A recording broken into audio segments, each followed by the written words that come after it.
हम आदिवासी समाज के नौजवानों को ये समझना होगा कि कौन हमारे भविष्य के साथ खिलवाड़ कर रहा है। हमारे विपक्ष लोग बहुत बुद्धिमान लोग हैं, बहुत पढ़ा लिखा, पैसा वाला, सब चीज से सुखी संपन्न लोग, देश के ऊंचे ऊंचे पदों में बैठे हुए लोग हैं इनके, और ऐसे ऐसे आपको बात बताएंगे कि लगेगा कि सही ठीक बोलता है। और हम हर चीज से कमजोर, जब बड़ा आदमी कुछ बोलता है तो पूछता है कि हाँ अच्छा ही बोल रहा होगा, लेकिन ये लोग इतना चतुराई से हमारे हक अधिकार लूटने पे लगे हैं। पहले तो राज लूट रहे थे, अब देश लूटने में लगे हैं।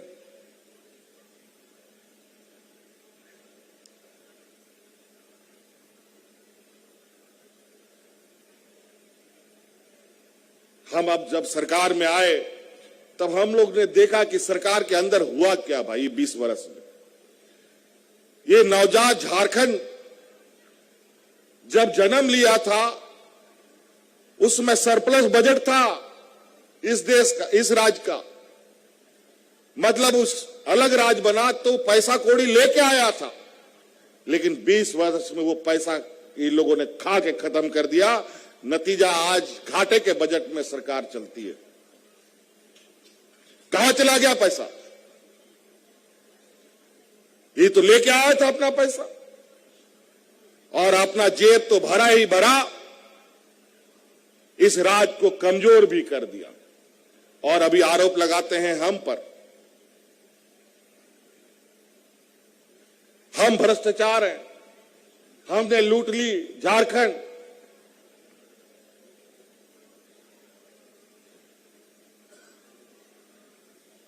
बहुत विचित्र है।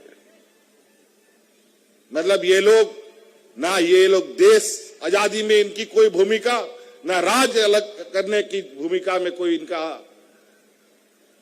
भूमिका अदा किया, और लेकिन राज करने का काम तो खूब किया इन लोग।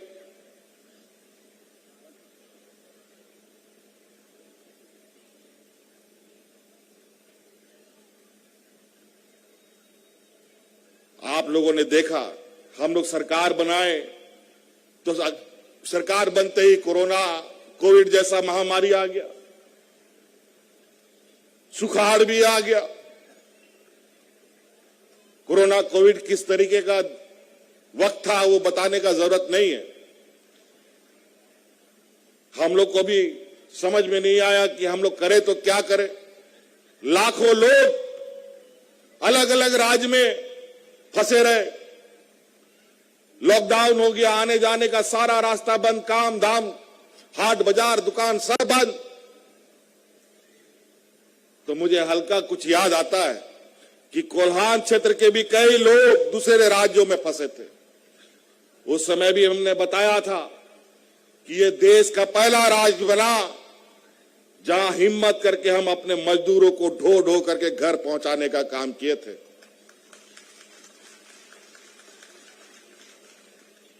और ये लोग बोलता था कि हवाई जहाज वाला को हवाई जहाज पे चढ़ाएंगे। हवाई जहाज पर तो चढ़ाया नहीं, लेकिन सड़क पर मरने के लिए छोड़ दिया। लेकिन हमने अपने वही हवाई चप्पल पहनने वाला मजदूर भाई को हवाई जहाज में ला करके घर आपके पहुंचाने का काम किया था। मेरा देखा देखी बाकी राज्य भी अपनाने लगा।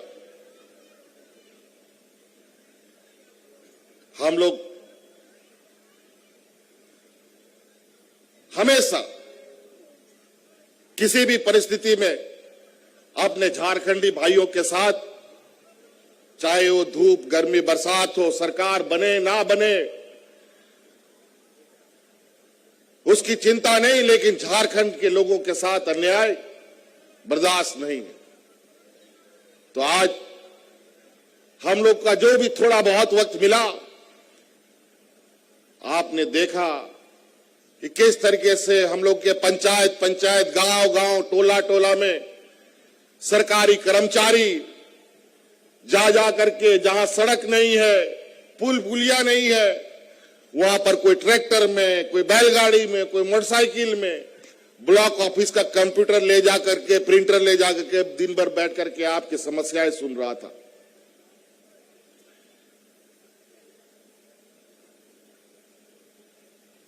और आज उन कैंपों का आवाज जो हमारे कान तक पहुंचा, और हमने सरकार बनने से पहले भी कहा था कि जब हमारी सरकार बनेगी तो ये सरकार दिल्ली से नहीं चलेगा, ये सरकार रांची के हेडक्वार्टर एयर कंडीशन कमरा से नहीं चलेगा, ये सरकार गांव से चलेगा।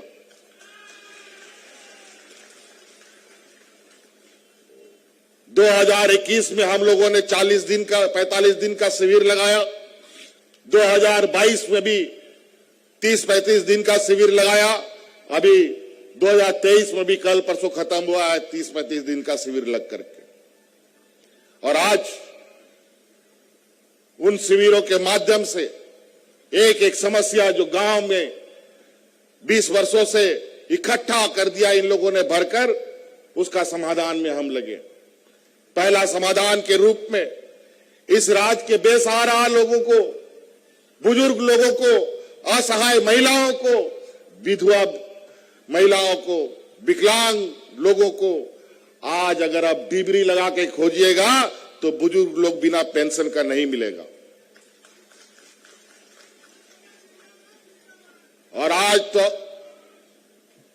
हमारी विधवा महिला 40 साल 50 साल हो जाता था विधवा होने के बाद, फिर भी पेंशन मिलेगा कि नहीं मिलेगा कोई गारंटी नहीं।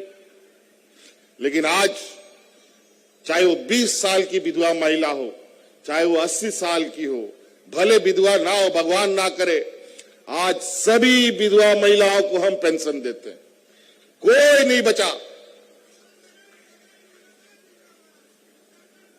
और अभी तो थोड़ा सा और वर्तमान स्थिति को देखकर, हमारे सामाजिक व्यवस्था और सामाजिक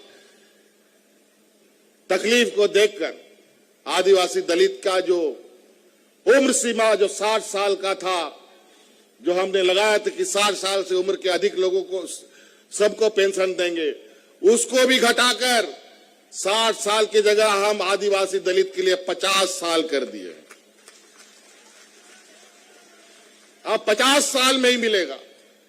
अच्छा बताओ भाई, 60 साल का बूढ़ा को कोई काम देगा? कहीं बाजार में उसको कुछ काम मिलेगा? तो ऐसे ही बेचारा मरा हुआ। तो हम बोले तो गड़बड़ हो गया लगता है। तो हम बोले देखो खजाना कितना है, खजाना भी देखना पड़ता है अपना, क्योंकि इन लोगों ने तो पूरा खखोर के निकाल लिया। तो हमको पता चले कि नहीं, थोड़ा बहुत अभी राहत दिया जा सकता है। तो हमने उम्र सीमा घटाई। हक अधिकार की बात करो, राज की बात करो, सब में लाठी डंडा झारखंड के लोगों को। 1,36,000 करोड़ रुपया सिर्फ कोयला कंपनी से हमारा भारत सरकार में बकाया है। वो पैसा नहीं देते, लेकिन डीवीसी यहां पर स्थापित है, केंद्र सरकार की कंपनी। जमीन हमारा, पानी हमारा, कोयला हमारा, बिजली भारत सरकार का। 1 रुपया अगर बकाया निकलता है तो बिजली काट देता है। और जब मेरा बकाया है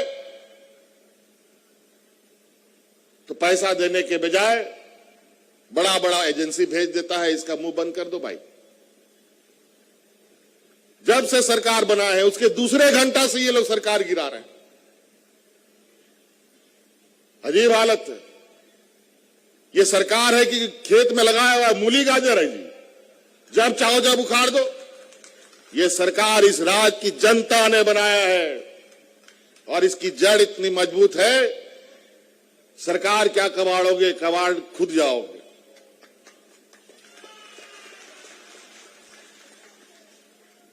चिंता मत की, वो सबका ये लोग बहुत बोका बुझा भाई। हम लोग को 20 साल तक बोका बनाया है लोग। अब झारखंड का लोग बोका नहीं बनेगा। आज हमारा नौजवान के लिए, पढ़ने के लिए, रोजगार के लिए, यहां तो छोड़ो, आज जिस अंग्रेजों के खिलाफ हमारे आंदोलनकारी आज अपनी जानें दी है, उन अंग्रेजों के बगल में आज हमारा नौजवान वहां जाके विदेश में शिक्षा ग्रहण कर रहा है और पूरा खर्चा उसका हम देते हैं। ये कोल्हान से भी कई बच्चे गए हैं यहां से, नाम हमको अभी याद नहीं आ रहा है।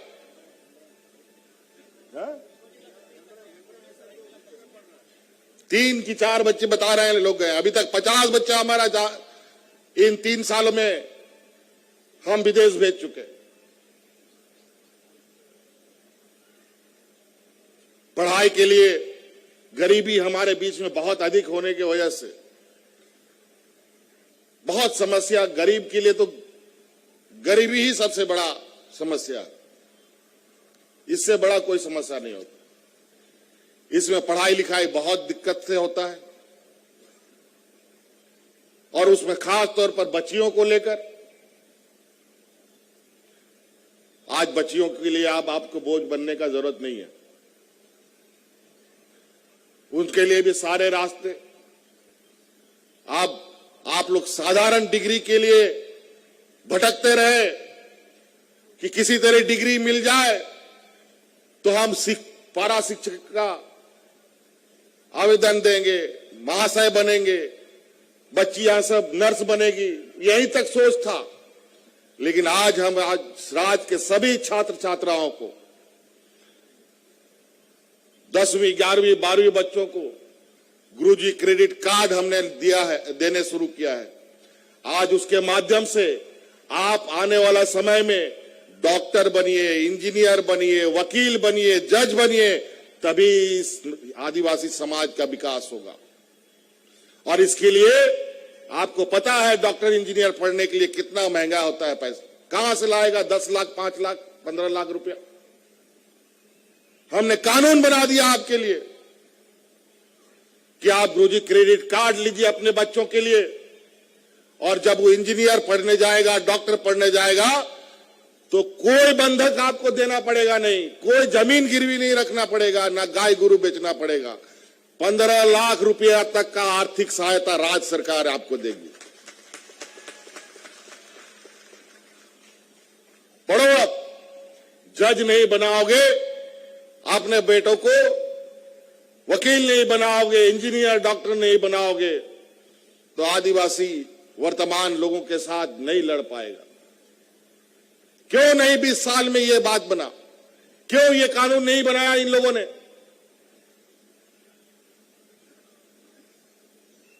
वो लोग नहीं चाहता है कि यहां का आदिवासी समाज मजबूत हो, अपने पैर पर खड़ा हो।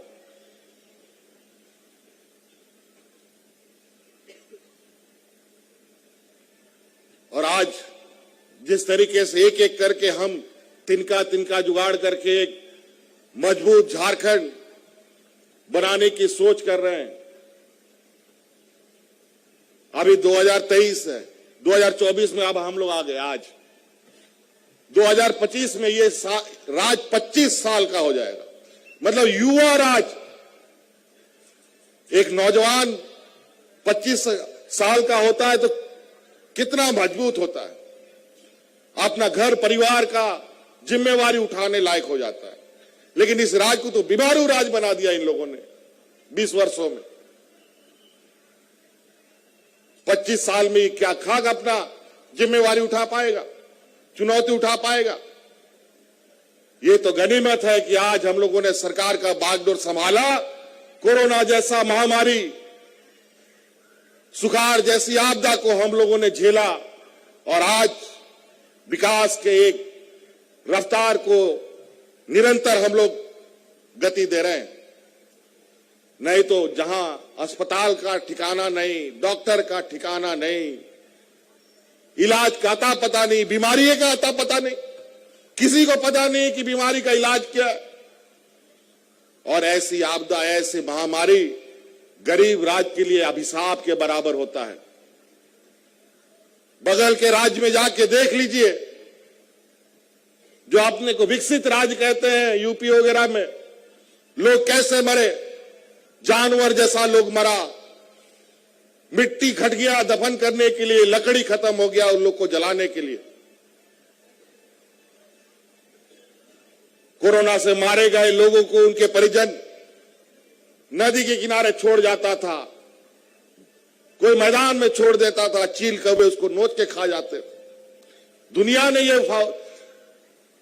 अलग अलग सूचनाओं से इस जानकारी को देखा, लेकिन आज इस राज्य में भी कोरोना आया, लेकिन कोई अफरा तफरी हमने नहीं होने दी, बल्कि अपने मजदूरों को ढोके लाया, कोरोना को ढोके लाया, लेकिन एक व्यक्ति को हम लोगों ने मरने नहीं दिया। वो इसलिए कि पूरा सरकार, पूरा व्यवस्था रात दिन चौकन्ना होकर पूरे राज्य की गतिविधियां देख रहा था। और आज इस गतिविधियों को देखते देखते इस राज्य की जनता को तो हम लोग बचा लिया। किसी को अफरा तफरी नहीं होने दी, बल्कि पूरा देश को ऑक्सीजन झारखंड ने सप्लाई किया। लेकिन इस कोरोना महामारी में हमारे दो मंत्री शहीद हो गए।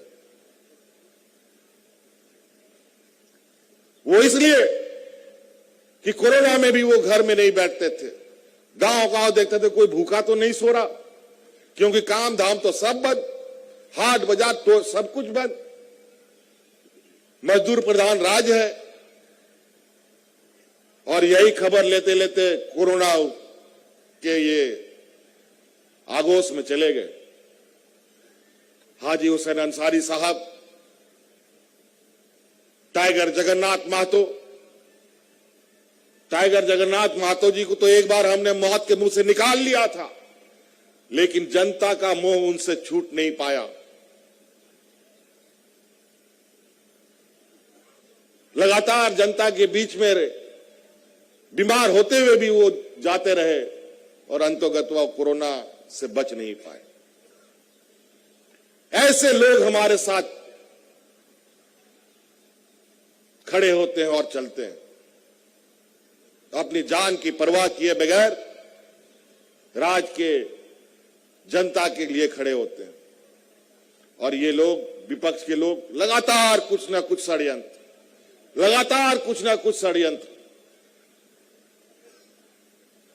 अभी 29 तारीख को हम लोगों ने सरकार के 4 साल बिताए। लाखों की संख्या में लोग रांची पहुंचा, भव्य कार्यक्रम हुआ। और इतना बड़ा कार्यक्रम, ऐसा कार्यक्रम था कि हमारे विपक्ष का आंख फटा ही रह गया। बोला कि ये तो हम लोग ना सकेंगे भाई। तो बस सूरज ढलते ढलते इन लोगों ने अपने संस्थाओं को हरकत में लाया और हमारे खबरों को दबाने के लिए अपनी खबर बनवा ली।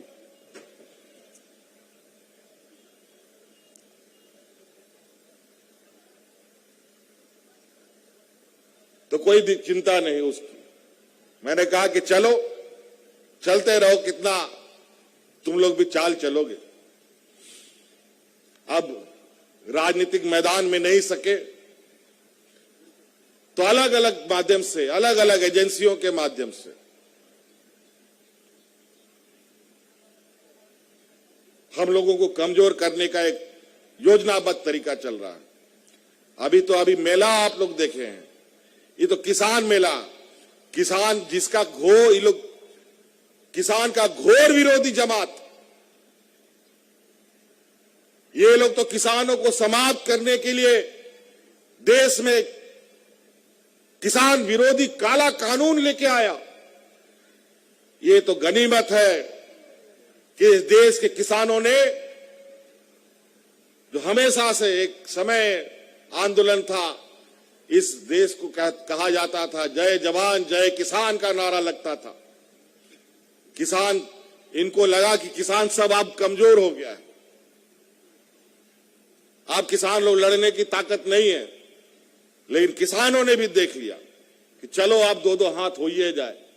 1 साल तक केंद्र सरकार को दिल्ली के चारों तरफ घेर करके रख दिया, दिल्ली से निकलने नहीं दिया। 1 साल तक किसान वहां पर अपना घर द्वार छोड़कर दिल्ली में डट के बैठ गया और इस आंदोलन में हजारों सैकड़ों किसान मारे गए, लेकिन वो घर वापस नहीं गए जब तक ये काला कानून नहीं वापस हुआ। अगर वो काला कानून पास हो जाता तो आज हमारा कोई चासा बासा आदमी नहीं दिखाई देता, सब खत्म।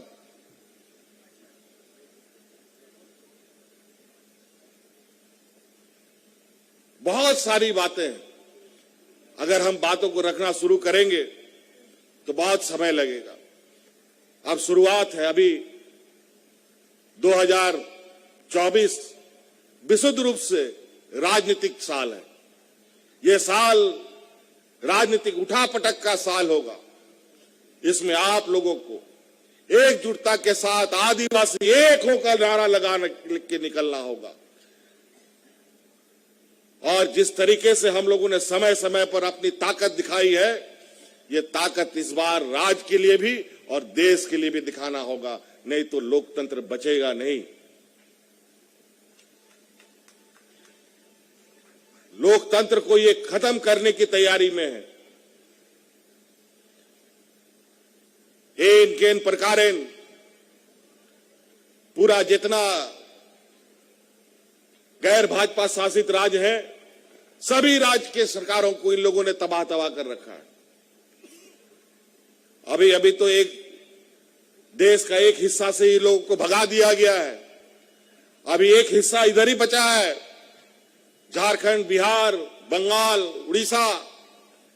उड़ीसा में भी नहीं है ठीक ठाक से, बिहार में भी नहीं है, झारखंड में भी नहीं है। इस बार थोड़ा बहुत जो दिया सब जल रहा है ना इन लोग का, अभी 2024 में इस सब दिया को बुझा करके इन लोग को वापस भेज देना है,